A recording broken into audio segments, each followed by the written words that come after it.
सभी को नमस्कार दोस्तों। हम हैं स्वर्ण नगरी जैसलमेर में और ये हमारे सामने जो दिखाई दे रहा है वो है बस स्टैंड जैसलमेर का। और अभी हम चलेंगे जैसलमेर के जो दुर्ग है उसकी ओर, जिसको सोनार किला भी कहते हैं, स्वर्ण किला भी कहते हैं, त्रिकुटगढ़ भी कहते हैं। तो इसको काफ़ी नामों से जाना जाता है। इसकी जो विशेषताएं हैं या इसका इतिहास है उसके बारे में हम आज बात करेंगे। सबसे पहले हम बात करें तो जैसलमेर का जो किला है राजस्थान के जैसलमेर शहर में बना है। और ये किला जो है राजपूत शासक थे रावल जैसल जी, उन्होंने 1156 ईस्वी में बनवाया था। यह किला यूनेस्को की विश्व धरोहर स्थल भी है। यह किला राजपूताना के साहस और शक्ति का प्रतीक भी है। इस किले की हम बात करें कि दुनिया के सबसे बड़े पूरी तरह से संरक्षित किलेबंद शहरों में से एक है। यहाँ लगभग 4000 से ज़्यादा लोग अंदर रहते हैं। इस किले में कुल 4 दरवाजे हैं। अगर हम दूसरे दरवाजे पे जाएंगे तो पहला नहीं दिखेगा, और हम तीसरे दरवाजे पे जाएंगे तो पहला और दूसरा दरवाज़ा नहीं दिखेगा, और अगर चौथे पे जाएंगे तो वो तीनों दरवाजे नहीं दिखेंगे। तीनों पे जो है मोड़ है। मोड़ इसलिए कि जो भी आक्रमणकारी हो वो आक्रमण करे। वो अगर हाथी लेके आए, पहले हाथी से दरवाजे तोड़ देते थे, तो मोड़ होगा तो एकदम से जो है वो दरवाज़ों को तोड़ नहीं पाएगा। इसलिए जो है इस तरह के दरवाजे बनाए गए। जो सामने पेड़ के पास में गोल गुंबद दिख रहा है उसके नीचे 250 फीट गहरा कुआं है। अगर किसी को सज़ा देनी होती थी उस समय तो जो है उसके ऊपर से उस कुएं वहाँ गुंबद से नीचे गिरा दिया जाता था। 250 फीट नीचे गिर जाता था और उसकी मौत हो जाती थी। ये यहाँ की सज़ा होती थी। अभी हम चलेंगे अंदर की ओर, वहाँ हम पूरा आपको इसके बारे में बताएंगे। कुल जो है 4 दरवाजे हैं। गणेश पोल है, सूरज पोल है, भूत पोल है, हवा पोल है। ये दूसरा दरवाज़ा है जिस पे हम पहुंच चुके हैं। इसमें जो है लोग लगभग 4000 से ज़्यादा लोग यहाँ रहते हैं। और ये जो है दूसरा ऐसा किला है जहाँ जो लोग रहते हैं। तो ये दूसरा दरवाज़ा है। अब इससे हम अंदर प्रवेश करेंगे। बहुत ही मजबूत जो है दरवाजे हैं इसके। इन्हीं दरवाज़ों की वजह से जो है इस किले को कभी कोई जीत नहीं पाया। बड़े बड़े दरवाजे हैं और अलग ही इतिहास इस किले का। और ये राजस्थानी में कुछ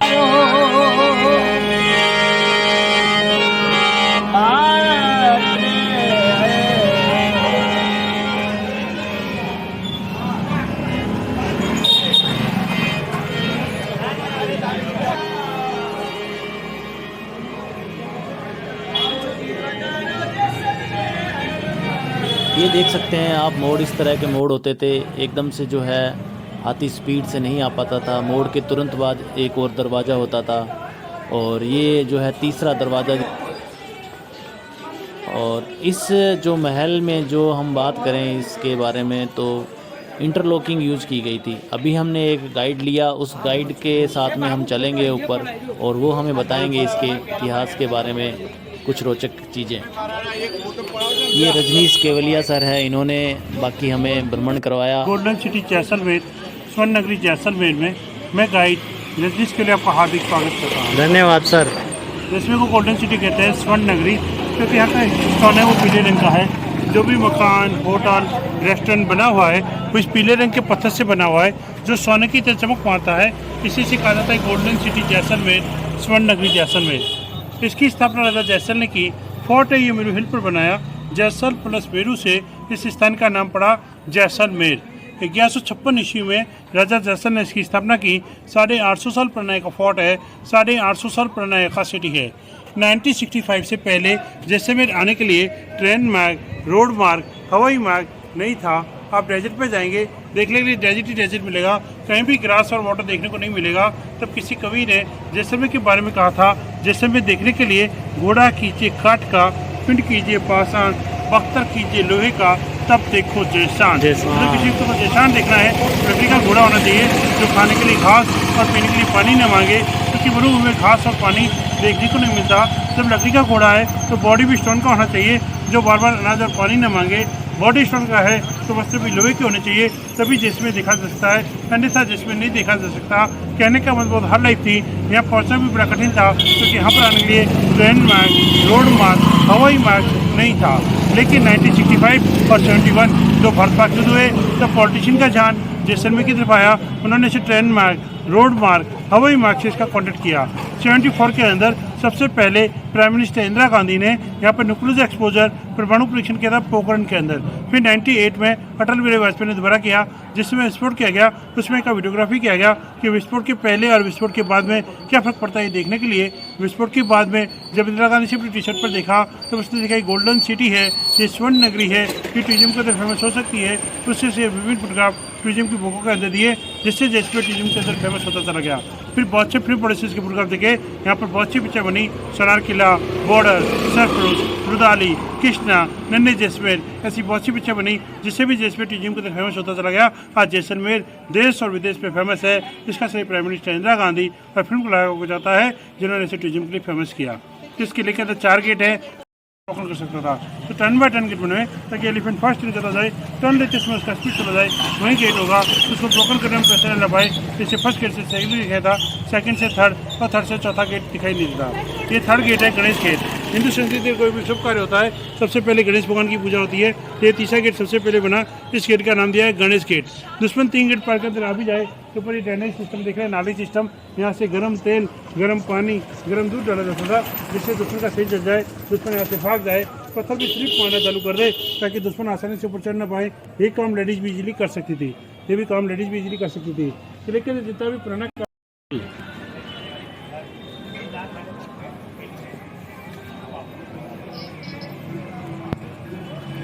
हाँ सर, जो सामने जो ऊंचाई पे जो गुंबद है वहाँ से नगाड़ा बजाया जाता था। खुश और दुख और आक्रमण के समय जो है संदेश देने के लिए वो जो है वहाँ पे नगाड़ा बजाया जाता था ज़ोर से।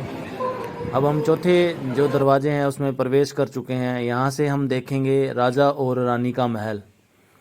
अलग अलग महल है दोनों के, और आज भी यहाँ पे जो है राजा जो है जितने भी प्रोग्राम होते हैं, कोई फंक्शन होते हैं, सांस्कृतिक कार्यक्रम होता है, तो राजा यहाँ पे आते हैं। यहाँ पर देख रहे हैं ये राजा का महल है। 1800 से पहले राजा इसी महल में रहते थे। 1860 से पहले राजा इसी पैलेस में रहते थे। ये राजा का महल है।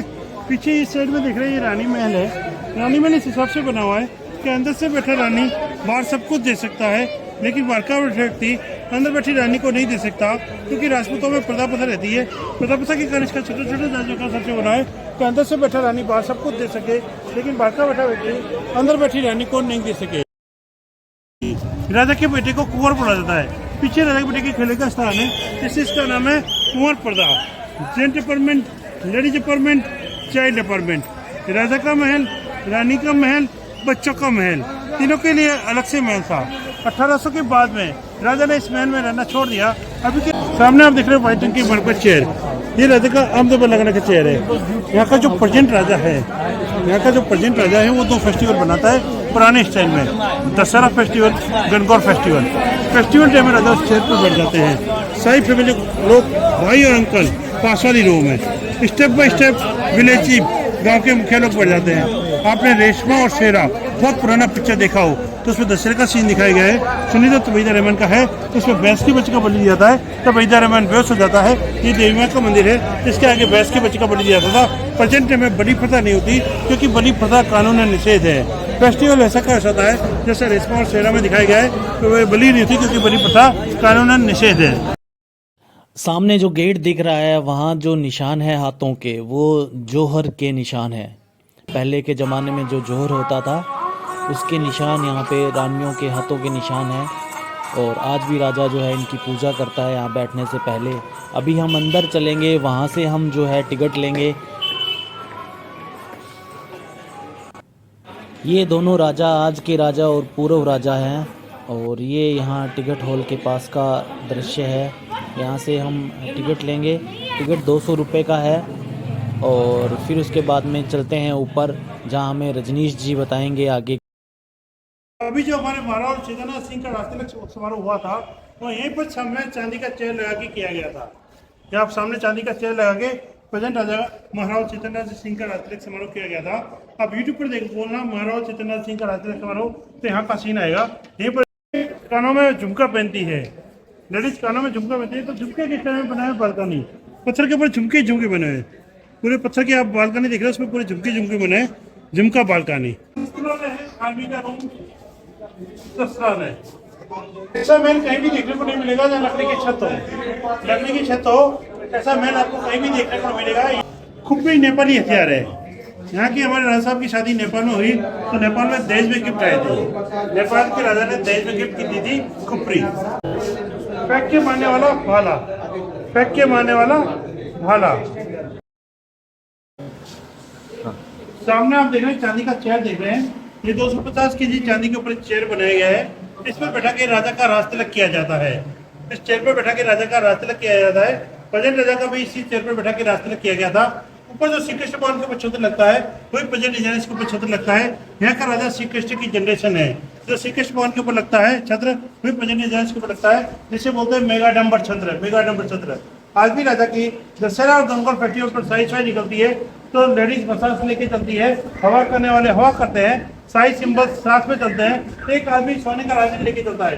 तो सामने देखिए सोने का राजदंड। अभी संसद में विवाद चला था सिंगौल, जिसके पास सत्ता रहती है उसी के पास सोने का राजदंड रहता है, तो वो सोने का राजदंड है। राजा के चेयर पर राजा ही बैठ सकता है, राजा का भाई अंकल बेटा नहीं बैठ सकता। ये सिंहासन कभी खाली नहीं होता, ये सिंहासन कभी खाली नहीं रहता। या तो राजा बैठेगा, राजा नहीं बैठेगा तो राजा की तलवार रहेगी, राजा नहीं बैठेगा तो राजा की तलवार रहेगी। तलवार से लकड़ी की छड़ी है गुप्ती, ऊपर से दिखने में लकड़ी। हंटर से चाबूक मारने के लिए, पनिशमेंट देने के लिए हंटर से चाबूक है। देखिए नोक, ये सर आप देखिए तलवार से, तलवार के पीछे देखिए नाक को बांधे जैसे छेद किया हुआ है, नाक को बांधे जैसे छेद किया है। घर में आपके किसी की ऐसी तलवार हो और उस पर छेद किया हो, ऐसे बीती हुई हो, तो उससे आदमी मारा हुआ हो। जैसा जिस तलवार से आदमी मार देते थे उसको तलवार को बीत देते थे, ऐसे जैसे नाक बीतते वैसे। डालने के लिए बारूद की कुप्पियाँ, ये भैंसे का सींग है, भैंसे के ऊपर सींग होता है ना, उसके अंदर ये बारूद की कुप्पियाँ बनाई हुई है। राजा की जेब में रखा हुआ छोटा सा पिस्तौल, ये छोटा सा पिस्तौल है जो राजा की जेब में रहता था। हाथी को नियंत्रित करने के लिए अंकुश, हाथी को जो मावत नियंत्रित करता है इस लोहे, इस अंकुश से नियंत्रित करता है, इससे हाथी को मावत नियंत्रित करता है। ये बंदूक के आगे लगता है संगीन, बंदूक के आगे लगता है संगीन। ये भाले के पीछे गन पाउडर डाल के फिर स्लो की छड़ से कूदा जाता था, फिर फायर, फिर गन पाउडर डालो, फिर कूदो, फिर फायर। हर बार गन पाउडर डाल के कूद के एक बार में एक ही फायर। ये बंदूक सबसे पहले भारत में बाबर लाया था। बाबर के पास मात्र 40,000 की फौज थी। यहाँ के राणा के सागर के पास 2.5 लाख की थी, 2.5 लाख की फौज थी। एक बार फर्स्ट रो फायर करती थी, वो बैठ जाती थी, फिर सेकंड रो फायर करती थी, फिर वो बैठ जाती थी, थर्ड रो फायर करती थी। ऐसे करके जितने फर्स्ट रो का दिया जाता था वो बार के फायर करती थी। इंडिया वाले तलवार भारी लेके हर महादेव जय भवानी करके आते थे, इससे में वही बंदूकों से छन्नी हो जाते थे। तो बाबर ने की 40,000 की फौज ने 2.5 लाख की राणा सागर की राजपूतों के 20 सैनिकों को हरा दिया था, क्योंकि उनके पास टेक्नोलॉजी की कमी थी, इंडिया के पास टेक्नोलॉजी की कमी थी। दोस्तों बहुत ही कमाल की चीज़ें हैं इस महल के अंदर। रजनीश जी ने हमें एक एक चीज़ बहुत ही बारीकी से बताई। और ये जो दृश्य है ये है, यहाँ जितने भी राजा रहे उनकी फ़ोटो यहाँ पे लगाई गई। और ये श्री कृष्ण के जो है वंशज है। आज के जो राजा है वो चैतन्य जी है, 159वें राजा है वो यहाँ के। और श्री कृष्ण जो है यदुवंशी थे, उनके ही ये वंशज हैं सारे के सारे। ये श्री कृष्ण का फैमिली ट्री है और श्री कृष्ण जी के ही वंशज हैं। आज के राजा जो है वो चैतन्य राज है, 159वें राजा है ये जैसलमेर के चैतन्य राज जी। ये महारावल सालीवाहन जी हैं, जिनकी हाइट थी 7.5 फुट और 3.5 फुट के ये चौड़े थे। 21 रानियाँ थी उस ज़माने में इनकी। अगली जो जगह है वो है गज विलास। गज कहते थे राजा को और विलास मतलब जगह। ये छोटे राजा, जो छोटा बच्चा होता राजा, उसकी पालकी थी। और ये जगह है जहाँ पे राजा जो है मुजरा देखता था, नृत्य करती थी यहाँ पे औरतें। ये राजा का बेड है, बेड था 5.5 फीट का और राजा की हाइट थी 7.5 फीट। कारण ये था छोटा बेड होने का कि पैर नीचे घुटनों से ज़मीन पे लगते थे और अगर कोई उनके पैर बांध दे तो वो जो है खड़े हो जाए बेड को लेके। और बेड की जो हाइट है वो बिल्कुल छोटी सी होती थी, कम होती थी, क्योंकि उस बेड के नीचे कोई छुप के उन पे वार ना कर सके। वहाँ पे बर्तन भी है चांदी के राजा के लिए। ये तस्वीरें हैं राजा जब कॉन्फ्रेंस करते थे ब्रिटिश लोगों के साथ में, तो वहाँ की तस्वीरें हैं। ये जो तस्वीरें हैं ये अलग अलग 15वीं शताब्दी की तस्वीर है। बीच में राम जी की तस्वीर है। राम जी को हमने हमेशा ही बिना दाढ़ी के देखा है, पर यहाँ जो है कवि की ये कल्पना है कि राम जी को जब वनवास हुआ तो तब उनकी दशा जो है इस तरह हो गई और उनकी जो है उन्होंने दाढ़ी मूंछ जो है वो रख ली। ये बाकी सारी जितनी भी ये मूर्तियां हैं ये 15वीं शताब्दी की है। कोई श्रृंगार करते हुए की, कोई डांस करते हुए की, ये सारी प्रतिमाएं यहाँ लगी हुई है। ये उस ज़माने के स्टाम्प पेपर और टिकट्स हैं, रेवेन्यू टिकट्स हैं, उनकी तस्वीरें यहाँ लगी हुई है। आगे चलेंगे। शालिवाहन जो राजा थे जो 7.5 फीट के थे, उनके कपड़े ये है जो वो पहनते थे। 7.5 फीट हाइट और 3.5 फीट के वो चौड़े थे और 250 किलो उनका वज़न था। ये वही छोटा बेड, पास में चांदी के बर्तन। अगर चांदी के बर्तन में कोई जहर दे तो उसका कलर जो है बर्तन का चेंज हो जाता है। ये राजा जन सुनवाई करते थे। यहाँ जो कांच लगे हुए थे, जो जैसा अंदर से कांच है वैसे बाहर का नज़ारा दिखता था। जैसे यहाँ ये लाल है तो बाहर लाल दिखाई देगा, अगर कांच जो है पीले रंग का है तो बाहर जो है सब पीला दिखाई देगा। ये बाहर से मंगवा के कांच लगवाए गए। यहाँ ये कारीगरी ऐसी है, छोटी से छोटी कारीगरी और बड़ी से बड़ी कारीगरी। आप देख सकते हैं ये छोटी, फिर बड़ी, फिर बड़ी, फिर बड़ी, फिर बड़ी, ऐसे ये कारीगरी की गई। पत्थर पे हाथ से ऐसे लगता है लकड़ी का टुकड़ा है वो, लेकिन पत्थर है। ये पूरे छत से जैसलमेर का नज़ारा जो कि बहुत ही अद्भुत है और बहुत ही शानदार है। ये जो आपको जो टावर दिख रहे हैं गोल, जो ये टॉले, ये 99 है, कुल 99 है। 99 टावर 2 किलोमीटर में है। और यहाँ पे जो है राजा ने अपने सर्वेंट और ब्राह्मणों को ये दान में दे दिया था और यहाँ लोग रहते हैं।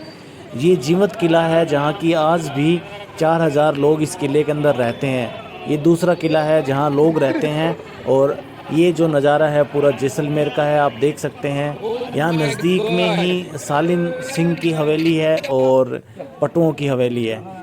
ये उस ज़माने की घड़ी है जिससे समय का पता लगता था और ये उसी के नज़दीक में मौसम की जानकारी के लिए बनाया गया। ये ऊपर जो लाइट दिखेगी आपको, ये लाइट अगर रेड रहती है तो इससे पता लगता है राजा यहाँ जैसलमेर में ही है। अब हम ये रानी के बैठने की जगह है जहाँ से रानी सैर को दे सकती थी। अब रानी के महल की ओर चलेंगे। ये सबसे पहले आपको रानी के महल में जाते हैं तो गणगौर माता दिखाई देती है, जिसकी अभी तो बड़ी धूमधाम से यहाँ फेस्टिवल मनाया जाता है। ये आपको जो दिख रहा है ये इस किले का पूरा नक्शा है, कहाँ से कैसे होके हम कहाँ पहुँचे हैं उसके बारे में यहाँ बताया गया है। ये महारानी का कक्ष है जहाँ महारानी है जो रहती थी। यहाँ से जो है पूरा जो है राज्य वो देख सकती थी। ये पूरा जो है महल बना हुआ है वो सिर्फ़ और सिर्फ इंटरलॉकिंग सिस्टम से बना हुआ है। यहाँ पे चूने और सीमेंट का कोई भी काम में नहीं लिया गया हुआ है। और ये उस समय की पुरानी तस्वीरें हैं, जो महल की पुरानी समय में जो तस्वीरें खींची गई वो सारी की सारी यहाँ लगाई गई। ये एक ऐसा महल है जहाँ छत जो है आज भी लकड़ी की है। गर्मी के अंदर ठंडा रहता है, सर्दी के अंदर गर्म रहता है और इसकी छत आज भी वैसी की वैसी है। यहाँ से राजा जो है वो शिफ्ट हो गए हैं दूसरी जगह, उन्होंने अलग जो है हवेली बना ली है। और ये जो महल है एज इट इज़ अभी भी जो है वैसे का वैसा है। यहाँ पे एक ऐसी दुकान है जिनके मालिक हैं रूप किशोर सोनी जी। उनको राष्ट्रपति प्रणब मुखर्जी के द्वारा सम्मानित किया गया। सम्मानित इसलिए किया गया, उन्होंने छोटी सी अंगूठी पे 7 अजूबे जो है वो बना दिए। ऐसी कलाकारी बहुत सी उन्होंने कर रखी है। अब हम चलेंगे तोप की तरफ, तो चलिए देखते हैं। हाबुड़ गांव में ये निकलता है क्या, HAB और हाबुड़ स्टोन आप इसमें सर्च करोगे ना तो इसमें आपको विशेषता पता है। ये है वो तोप दोस्तों, बहुत ही खूबसूरत और बहुत ही शानदार, जिससे पता नहीं कितने जो है आक्रमण रोके गए यहाँ से। और अगर आपको हमारा वीडियो अच्छा लगा तो दोस्तों हमारे RRD स्टूडियो फेसबुक पेज और RRD स्टूडियो यूट्यूब चैनल को सब्सक्राइब और फॉलो कर लीजिए। लाइक करिए, वीडियो को शेयर करिए, कमेंट करिए। धन्यवाद। सामने जो दिख रही है वो सालम सिंह की हवेली है, उसके बारे में भी हम बात करेंगे। बने रहिए हमारे साथ। धन्यवाद।